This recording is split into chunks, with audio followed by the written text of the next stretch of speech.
అసలు common people ఏంటో, common man విలువ ఉందా సొసైటీలో? లేదు. నో. అసలు కామన్ మ్యాన్ని ఒక విక్టిమ్లా చేసేసారు. కామన్ మ్యాన్ని జస్ట్ ఒక ఓట్ బ్యాంక్గా చేస్తారు. కామన్ మ్యాన్ని ఒక మాస్లా చూస్తారు. కామన్ మ్యాన్ని వాడుకుంటారు. అది మన కామన్ మ్యాన్కి అర్థం కావట్లా. ప్రాబ్లం ఏంటంటే మన కామన్ మ్యాన్కి అది అర్థం కావట్లా. అర్థం కాక పిచ్చోడు అయిపోతుంది అనమాట. ముందు కామన్ మ్యాన్ మారితే సమాజం మారుద్ది.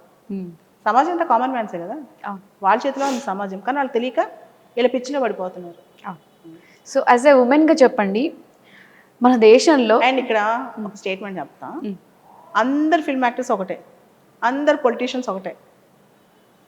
ఓకే, ఈవినింగ్ అయ్యేసరికి అందరూ ఫోన్ చేసుకుంటారు, నైట్ అయ్యేసరికి అందరూ మాట్లాడుకుంటారు. పిచ్చోడు కామన్ మ్యాన్. కామన్ మ్యాన్ అది తెలుసుకోవాలి ఫస్ట్. బాలలత గారు ఈ స్టేట్మెంట్ చెప్పారంటే చాలా స్ట్రాంగ్ రీజన్, గట్టి రీజన్ రైట్ ఉంటుంది. దిస్ ఆర్ ట్రూత్ కదా. ఓకే, సో యాజ్ అ ఉమెన్గా ఒక క్వశ్చన్.